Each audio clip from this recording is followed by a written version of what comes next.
Hello, everyone, and welcome back to the Cinderella Phenomenon Evermore playthrough. My name is Mickey, and that background noise is my dog chewing on a bone. So, if you can hear that, I'm sorry. Hopefully, it's not too distracting. So I did look up a playthrough. So right now, this game doesn't have a good or a bad ending. I believe it has a good or a best ending. So I think with the choices I've made so far, we're gonna end up with a good ending first. I don't know if I want to go through again and replay this and show all the options for the best ending, or if I'm just gonna kind of skip through and then just show the best ending and record it. I'll figure that out later, but yeah, let's get back into it.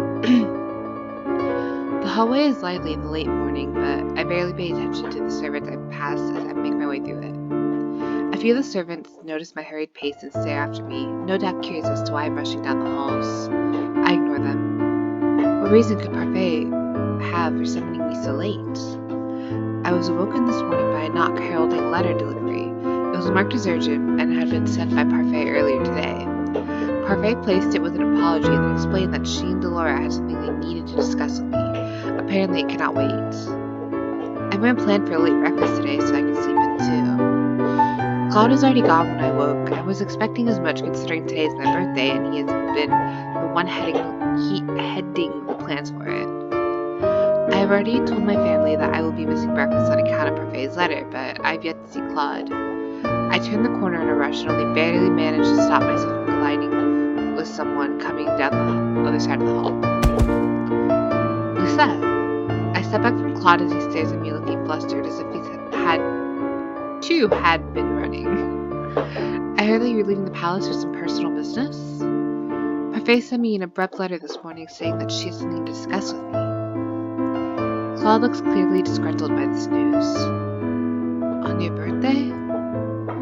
Oh. He suddenly falls to his knees and clasps my hands in his. I am startled when he presses his lips to the back of it and smiles. A very happy birthday, my beautiful Lucette, my love, my sunshine, my beautiful betrothed. The greeting is so familiar I cannot help but blush. Klaude cocks an eyebrow at me as he stands. He leans forward and plants a quick kiss on my lips. Alright, now that I've done what was necessary. He looks at me again, disgruntled. They're really doing this on your birthday? Apparently so. Klaude grunts a response before shrugging his shoulders. If that is the case, he takes a step toward me. Would you allow me to accompany you? I have something special planned for breakfast, but if you cannot be there, I would at least rather be by your side. I can leave early and make sure things are taken care of here. Was he rushing to catch up with me for that reason? But if he tags along, won't he be even more pressed for time? I think I'm gonna allow him to tag along. He's the one that insists on tagging along, and I always appreciate Claude's company. Perfect. I will appreciate. I can't speak. I will meet you at the palace gates in a few minutes, and I just need to tell everyone that I plan on being out for a short time. He next plants a kiss on my cheek before rushing off, leaving me to once again walk down the corridors on my own. I do not have to wait long for Klaude to appear at the gates. Sorry to keep you waiting, Lucette. Sorry. It's early in the morning right now. He glances around the clearing. No carriage? I asked, but they have yet to prepare one. Perhaps we should just walk to the merchant. I stifle a sigh. Relax, darling. Parfait and Delora have already waited this long. I'm sure they can afford you some time to breathe in the fresh air. He holds out his arm to me with a flourish, a smile on his face. Shall we? I loop my arm through his with a resigned smile. We shall. The town is lively today, but still not as crowded as it is in the afternoon. I really do feel bad that everyone went out of their way to eat breakfast so late on my account. I told them it was just an important meeting with Parfait, but still. What could be so urgent that she had to call me out here now? If the walk through town is mostly uneventful, I'm relieved that no one goes out of their way to speak a birthday greeting with me. When Emmeline mentioned Klaude wanting the townsfolk to celebrate with me, I was half worried that they would rush me when I came out of the palace. Yet, the town is as it always is, which is a great relief. I greet people respectfully when they call out to me, but otherwise keep to myself. We are close to the march when I stop, hearing conversation that piques my interest. I do wonder whatever happened to her. She was just here one day and then gone the next. Beautiful, mysterious women tend to do that, I suppose. She was mysterious, wasn't she? It's been years since she was seen. Maybe she really was a fairy passing by. Or perhaps a witch? Her beauty was mesmerizing, even though she seemed more than just a human. She had a rather mysterious name too, didn't she? Miss Karma? Miss Karma. I cannot believe people are still talking about his disguise from 2 years ago. I cannot help but glimpse at Klaude, who is grinning at me mischievously. Perhaps one day the enigmatic Miss Karma will appear in town again. Is she a fairy or a witch? None may ever know. It is indisputable, however, that she is the second most beautiful lady in the realm. Second most beautiful? It's not like you to be so humble. Klaude looks at me pointedly. Well, she certainly isn't as lovely as another fair maiden that I know. Smooth, Klaude, smooth. Klaude's only response is a wink. I continue to walk, my eyes now on the marching. I wonder how the townsfolk would feel if they realized that Miss Karma somehow became the crown prince of Angel. Cheated, feels like it'd be putting it mildly. When I finally arrive at the marching door, I stop, relishing the nostalgia that comes over me. Wake up. I do most of my magic practices at the palace in the forest now, which means I barely have reason to come to the mansion. 2 years ago, this place was lively, always crowded with patrons who were seeking to break their curses. Ever since I became the Tenenbaum bearer and dispelled those curses of my own, the place has become significantly less busy. Now it's just a normal tavern, though I hear many of the previous curses still come here. I put my hand to the door and pause. It feels as if the marching is holding its breath. I should move quick, it's almost noon, I cannot miss lunch as well. I turn the doorknob and step inside.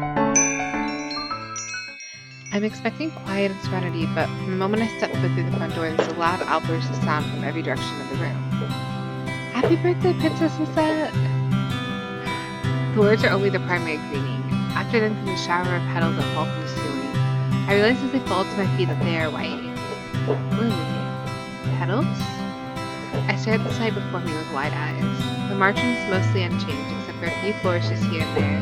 The lilies line the shelves, and I can see through the doorway that the tables in the tavern are decorated. Finally, I notice a group of people gathered by the door. I live for moments like these, where I can see our ever-so-stoic princess studying the silence. One could hope that she would find the surprise party surprising. I came here for urgent business. The words in my mouth before I can even think them. My cheeks are warm and my hands are spinning. I cross my arms, my face is still flushed with embarrassment. I turn to glance behind me and see Klaude looking at me. He is smiling at me smugly, as if in triumph. You knew about this all along? But of course, I did help plan it after all. So what he said in the palace is a well-crafted lie? You forgot that I'm very good at keeping secrets. I step into the room, surprise finally sneaking in. I look around and see familiar faces that I haven't seen in a while. Even more surprising, my family and land family. I saw them all before I left the palace. How did they get here? When I asked for explanations, I told that the royal family was transported to the margin by Waltz. He used transportation spell. And my boy Waltz. Everyone else had been gathered in the margin before that, making arrangements and setting for an impressive array of food I could see in the tavern area. Although the venue is smaller, it is much more comfortable. This is so much nicer than the grand party at the palace. No formalities required. I much prefer the nostalgia of the march to the stick royals. I am led as a guest of honor to the tavern area. There is, sure enough, a banquet set out on all the tables. Some of my favorite foods are on the menu. It's impossible to miss the drinking fountain. Is that a drinking fountain? Oh my god, a niece! Oh, she got such a glow up. I'm living her. She looks so cute. So mature. Oh my gosh. A drinking fountain filled with a special birthday juice princess. There are fancy goblets laid out just beside the fountain, already filled with concoction. The goblets on their own are not telling, but I recognize the chameleon topper, so this is the juice that Emmeline was tasting in the dining hall. Emmeline moves to stand in front of the drinking fountain, a bright smile on her face. I notice Lamb standing with her. More likely than not, he has been assisting her with this since he arrived. Emmeline gestures to the goblets in the drinking fountain beside them. I present to you Lucette's special drink, the chameleon. There is a round of applause, followed by a muttering. Dolores snorts. And here I thought the celebration was for the rest of us. Emmeline! Lucette insisted we call it that. Klaude looks at me mournfully. Did you really expect me to call it anything else with such a topper on it? But Lucette, I have no problems with the name. It was your idea after all. Aww, he's so cute. I'm amazed. I didn't even know you could blush, Karma. It's a trick of the lighting, nothing more. Everyone scatters in different directions at that point. Some make their way immediately to the food table, while others begin to engage in conversation. It is a small get-together, but people here are all comfortable enough with each other that it's easy for them to converse. Somehow, even despite the fact that the royal family should look out of place, they do not. Maybe it's the fact that they have already met everyone at the tavern before. They have met everyone at the tavern before at the palace. Oh, okay, yeah, that makes sense. Sorry, my brain couldn't process and like, what? Even Lamp seems at ease. I was just about to make my way over to the large food display when a familiar voice stopped me in my tracks. Chevalier! It's been too long, Princess. I miss seeing your radiant scowl. Every time I think he's changed. This happens. Chevalier laughs when I frown at him. And there it is. I'd much rather see you smile, though. It is your birthday, after all. Maybe you got a haircut.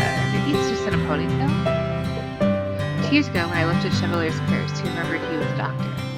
He became more serious after that and went back to his work with a commitment that surprised everyone. I hear that because his clinic is close, he visits the merchant often. How have you been? I've been well, Princess. I have to thank you for your recommendation a month ago. My recommendation? You recommended my clinic to a renowned nobleman. Lord Desmond, was it? One recommendation led to another, and now I have an influx of patients. I found out not long ago that Chevalier frequently refused gold from people out of his own selflessness. Before I could not convince him to take the gold, I recommended a nobleman to his clinic instead. Now he has no reason to refuse a payment. It is my pleasure, but please make sure to keep some of that gold for yourself. I hope you will put Lucette's effort to waste with his selflessness again. Klaude suddenly stands beside me with a scowl on his face. A pleasure to see you too, Your Highness. Both men frown at each other. For some reason, they are still curt with each other. Well, obviously, they're both playboys. Well, quote unquote. But do they really need to act like children? Oh, Lucette. And it suddenly appears at Chevalier's other side with a bright smile. I came to ask. He looks at Chevalier, who's staring between him and Klaude with wide eyes. There's two of you? Oh yeah, he's got a small ponytail now. That's cute. Lance laughs. I would be Klaude's brother, yes. I am Prince Lance of Brigantia. It is an honor to meet you. An honor. You're the renowned Angel Dr. Chevalier Dumont, yes. Your reputation precedes you. Chevalier's eyes glance skeptically. You know me. And more importantly, you're being nice to me? His eyes flicker between Klaude and Lance. Lance looks at him perplexed. He looks a little at a loss. Klaude, on the other hand, is just staring between the two of them, unimpressed. Maybe I should say something.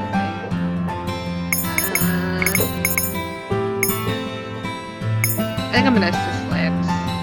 Lance may be Klaude's brother, but his opinion of you is yet to be formed. My brother doesn't know much about your character. Chevalier sighs. Princess, you hear what he has to say about me, and yet you don't scold him. I am offended. I've simply given up on you two. Lance laughed jovially.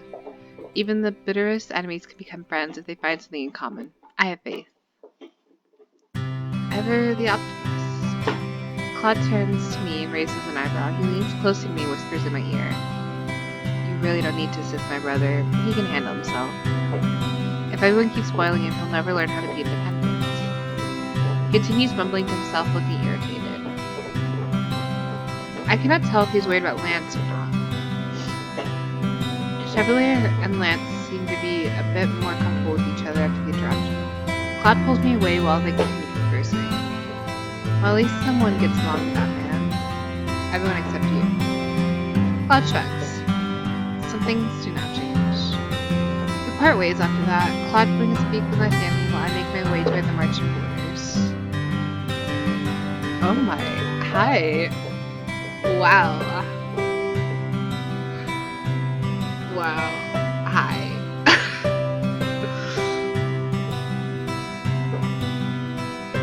He is so fine now. Like, I knew the art got better for this game, but wow, like, everyone just... Wow. Princess.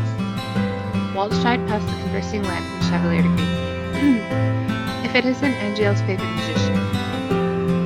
Favorite is a bit of an overstatement, but thank you.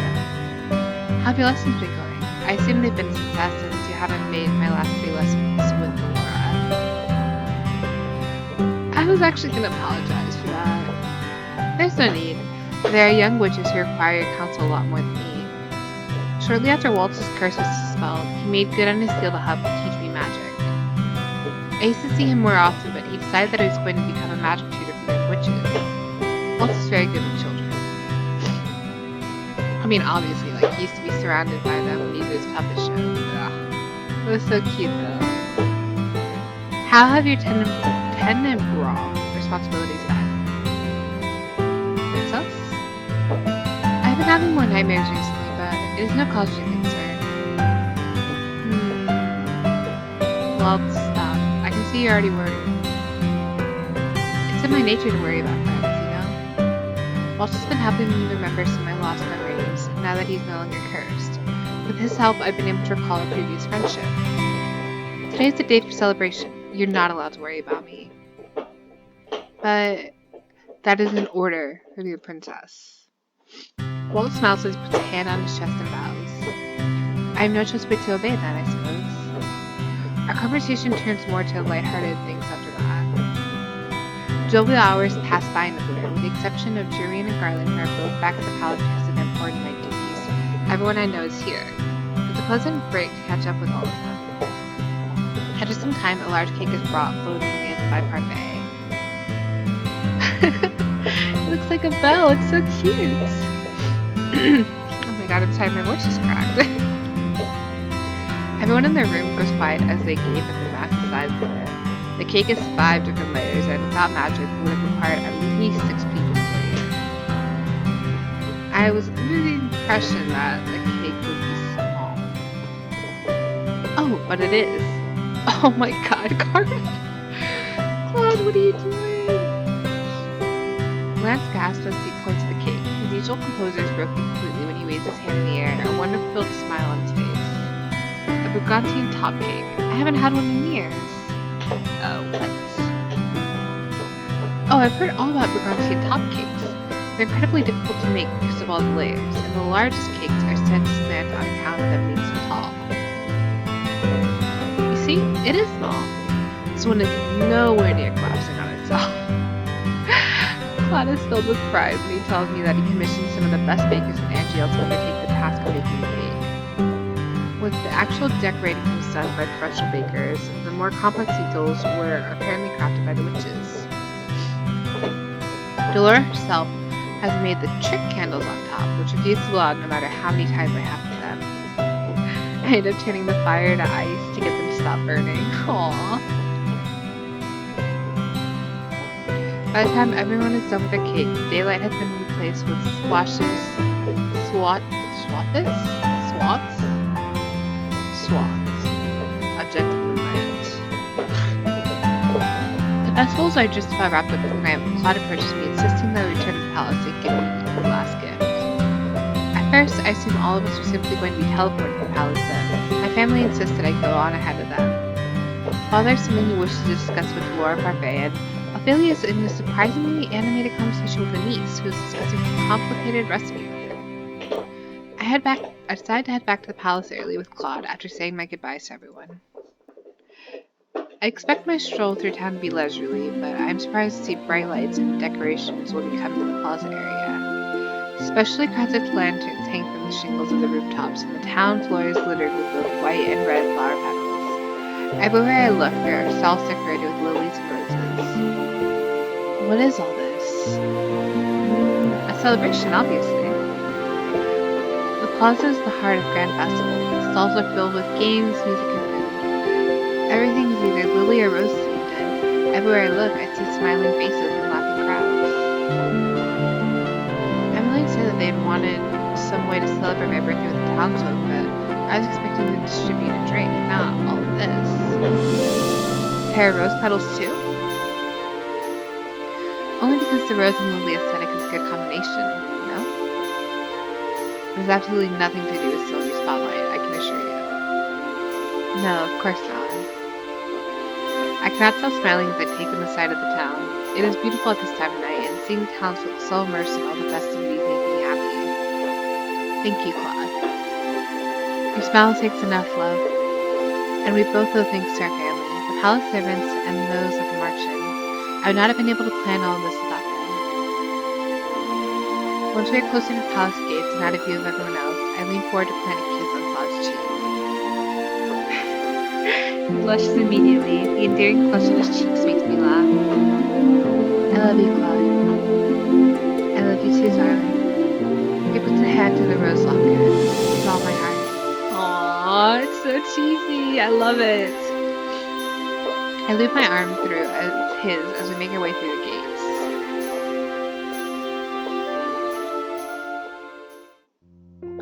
So I wonder what that blue letter meant. Because now we have back to the yellow. Oh well. I plop down in my bed with a sigh. The night celebrations have gone on so long I am more exhausted than usual. Sleep feels incredibly alluring, but I sit up as Klaude enters his room with a bright smile. And here I was hoping you'd fallen asleep so I could wake you with a kiss. That will not be necessary. Klaude steps forward and holds out a small box to me. It is simply wrapped with a small blue ribbon on top of it. I wonder what it could be. Klaude takes a seat beside me as I unfasten the ribbon at the top and pop the box open. After getting through layers of wrapping paper, I find a smaller box inside. I pop the box open carefully and stare at what I see inside.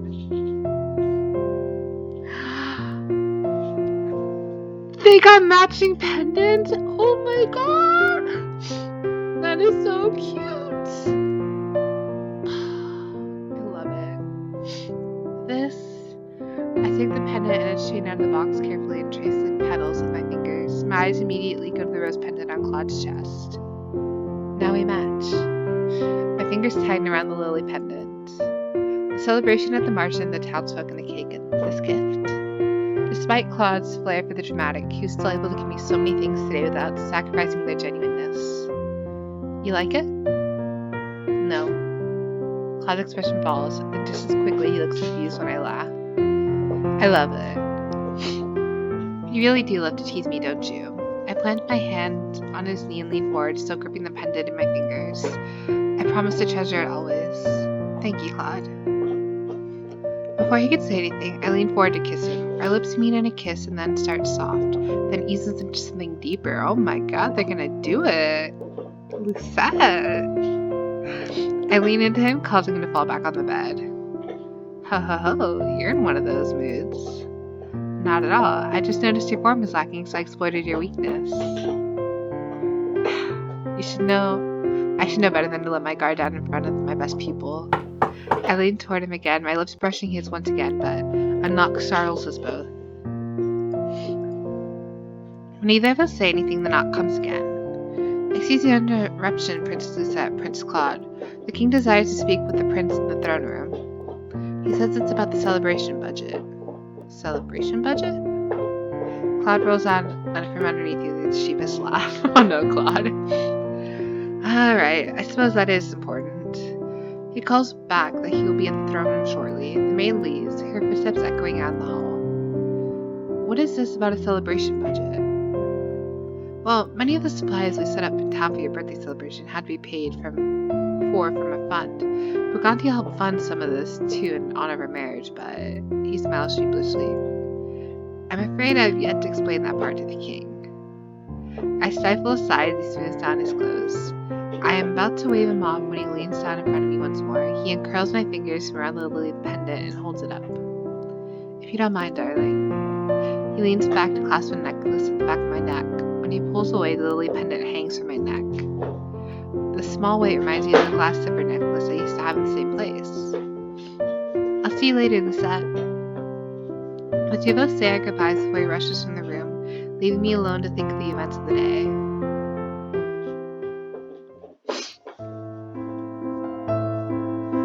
Days pass after that, and the usual schedule begins to fall back into place.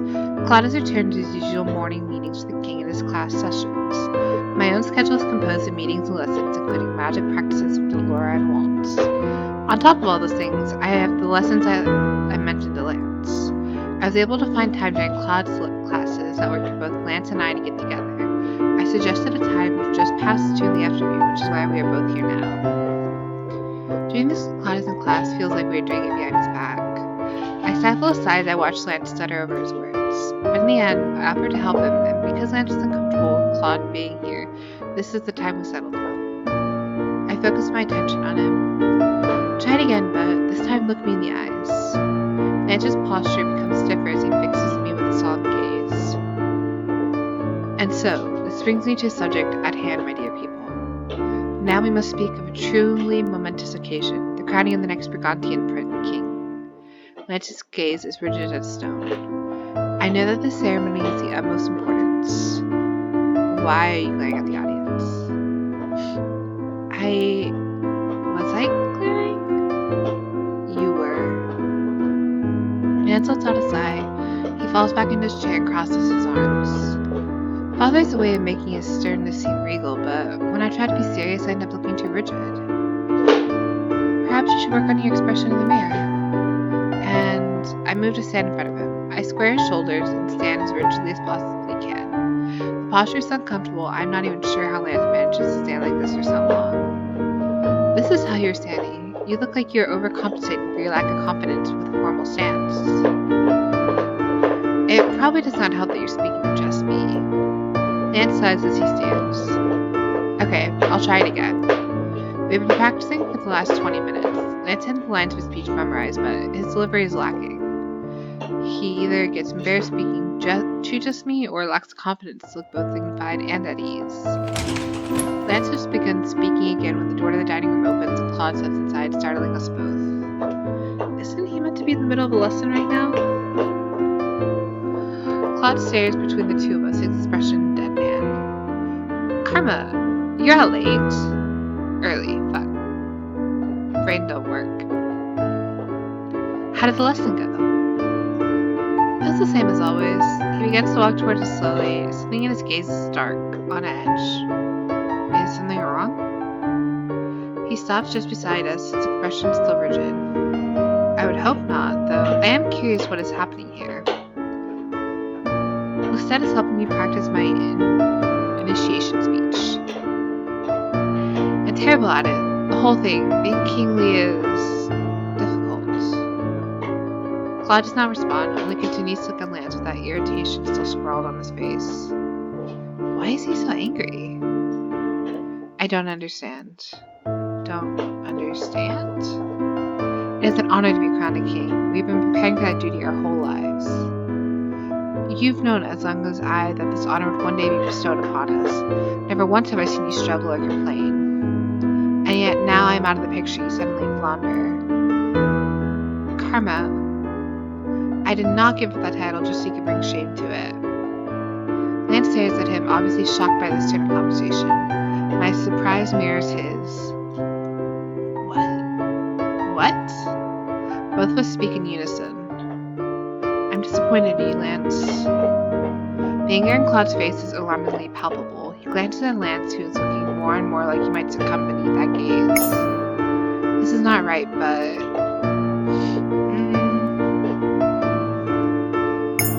I feel like I gotta interject.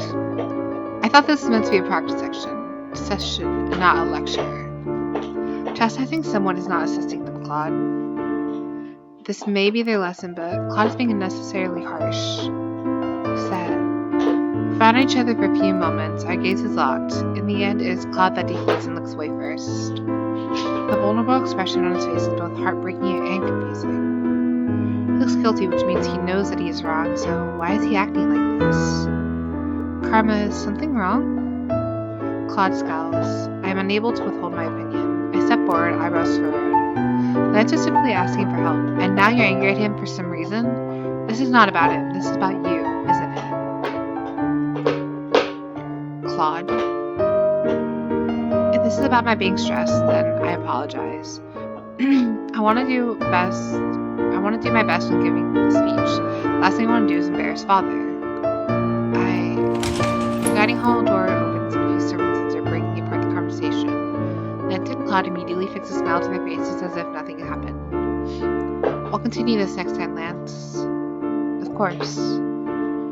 The two of them give each other courteous nods before Claude turns and walks away. As he passes by me, he leans over and whispers into my ear. I'm sorry you had to see that, darling. I'll explain later.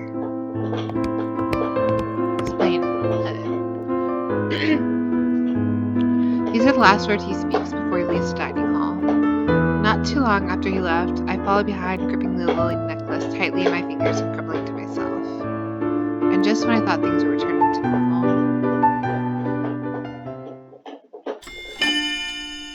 Alright.